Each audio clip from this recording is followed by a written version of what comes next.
morning, my name is Welcome, and today we're going to spend some time showing you how to do this fake stone that you've seen on my website and stuff.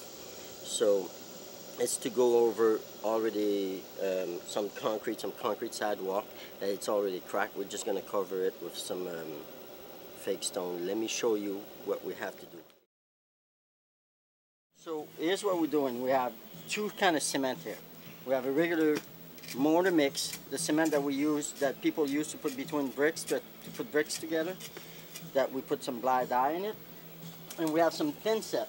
Thin set is the kind of cement you use to glue ceramic tile. It's a very good bonding. It's made to stick.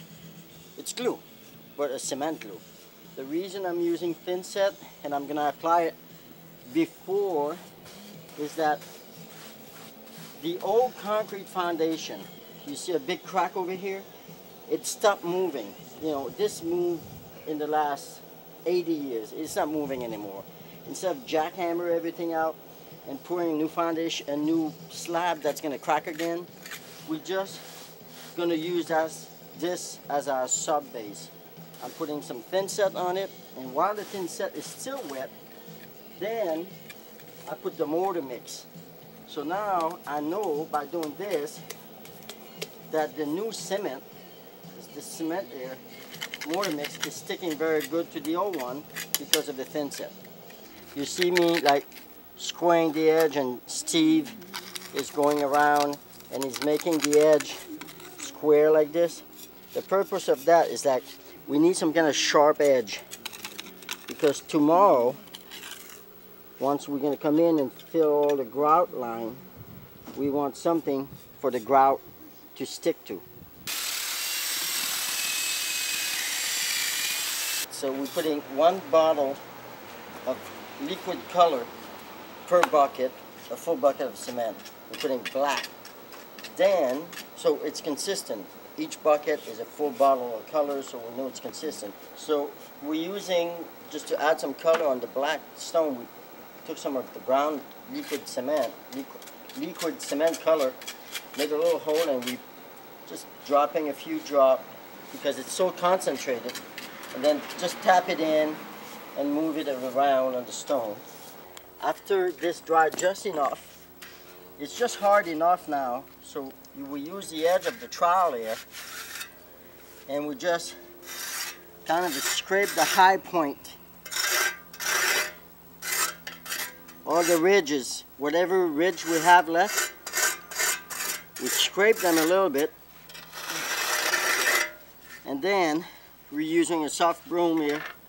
We just go over the whole thing with the joint, and the reason of that is because it deburrs, meaning it smooths out the edges, and the broom, you know, you can see it makes it nice and round edges like a field stone. It's too wet to show anything.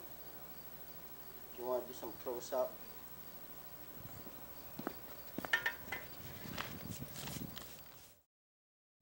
Good morning, my name is Welcome. We're on the second day of the slab, the fake stone we're doing. And these are the tools we're going to need today. We're going to need to grout between every stone that we did. So we need a water bucket that we're going to cut the tip, make the hole here a little bit bigger to put the wet cement in there, and just having the tip cut, we can just overfill the joint. A grout bag, this is like a big pastry bag. The purpose of the grout bag is the side of the stone. We cannot use this bucket, so we're going to push it in there. Before we do any grout, we're going to have to seal it with a wet look sealer.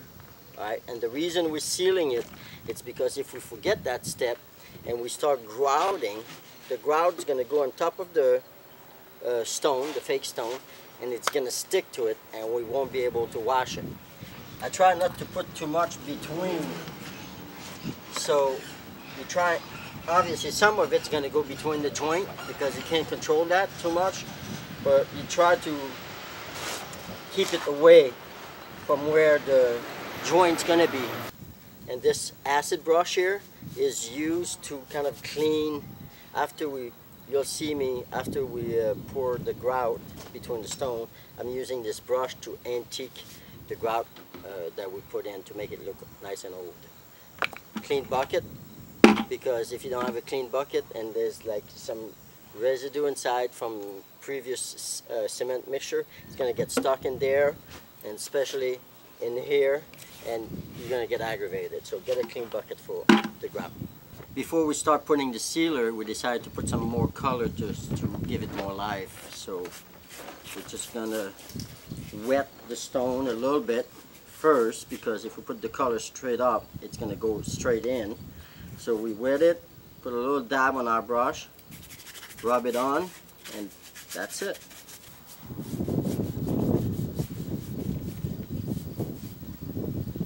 From here. Yeah.